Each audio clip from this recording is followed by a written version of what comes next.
Everyone, আসসালামু আলাইকুম। Hope যে সবাই অনেক অনেক ভালো আছো। Welcome to my new video. তো হেয়ার প্যাকের ভিডিও দেওয়া তো ডান। তো এখন হচ্ছে আমি তেলের ভিডিওটা শেয়ার করব তোমাদের সাথে। আর হ্যাঁ, হেয়ারটা ওয়াশ করার পর কেমন রেজাল্ট আসছে সেটা তো তোমাদের দেখানো হয় না। আর এটা হচ্ছে সেই দিন হেয়ার ওয়াশ করার পর রেজাল্ট। আর তোমরা তো নিজের চোখে রেজাল্টটা দেখতে পারতেছো, আমার হেয়ারটা কত সফট অ্যান্ড শাইনি হয়ে গেছে অ্যান্ড অনেক সিল্কিও হয়ে গেছে।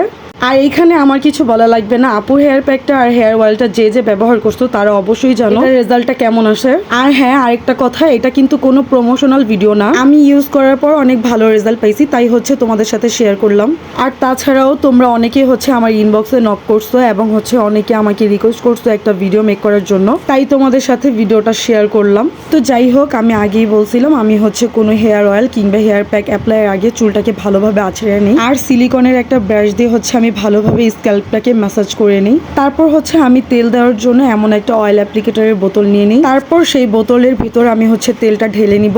আমি যেহেতু একা একা তেল দেই, তো স্ক্যাল্পে আমি ভালো মতো অয়েল অ্যাপ্লাই করতে পারি না, তাই হচ্ছে আমি এই অয়েল অ্যাপ্লিকেটরটা ইউজ করি। এতে করে ভালো মতো আমার স্ক্যাল্পে তেলটা পৌঁছায়। হ্যাঁ, আমার মতো যারা যারা একা একা তেল দাও তারা হচ্ছে এই অয়েল অ্যাপ্লিকেটরটা নিয়ে নিতে পারো। এটা আমি নিয়েছিলাম স্টাইল বাইন শপিং থেকে। আর শুধু এটা না, স্প্রে বোতল আর হচ্ছে সিলিকনের ব্রাশটাও আমি সেই পেজ থেকে নিয়েছিলাম। আর তোমাদের সুবিধার্থে আমি ক্যাপশনে পেজটা মেনশন করে দিব। তারপর আমি তেল দিয়ে হচ্ছে ভালো মতো স্ক্যাল্পটাকে আবারও ম্যাসাজ করে নিব। তারপর আমি ভালোভাবে চুলে তেলটাকে অ্যাপ্লাই করে নিব। দেন তেল অ্যাপ্লাইয়ের পর আমি হচ্ছে ভালোভাবে চুলটাকে আঁচড়ে নিব। আর হ্যাঁ, আমি প্রতিদিন রাত্রে যেটা করি, আমি ঘুমানোর আগে প্রতিদিনই 2টা করে বেনি করে ঘুমাই। এতে করে আগা ফাটার চান্সটা অনেকই কম থাকে। আর হ্যাঁ, যাদের চুলের আগা ফেটে যায় তাদের জন্য বেস্ট একটা হেয়ার মাস্ক আছে। তোমরা যদি চাও আমি ওইটা নিয়ে ভিডিও মেক করি, অবশ্যই আমাকে কমেন্টে জানাবা। তো যাই হোক, কথা বলতে বলতে আমার চুলে তেল দেওয়া শেষ। হ্যাঁ, তোমরা যেদিন তেলটা অ্যাপ্লাই করবা তার পরের দিনই হচ্ছে শ্যাম্পু করে ফেলবা। তো যাই হোক, আমি আবারও হচ্ছে তোমাদের এই 3টা প্রোডাক্ট দেখিয়ে দিলাম। এই 3টা প্রোডাক্টই তোমরা পেয়ে যাবে স্টাইল বাইন শপিং এ। তো অনেক কথা বলে ফেলছি, আজকের জন্য ভিডিওটি এই পর্যন্তই। দেখা হবে নেক্সট কোনো ভিডিওতে। এন্ড ততদিন পর্যন্ত সবাই ভালো থাকবা, সুস্থ থাকবা। আল্লাহ হাফেজ, আসসালামু আলাইকুম।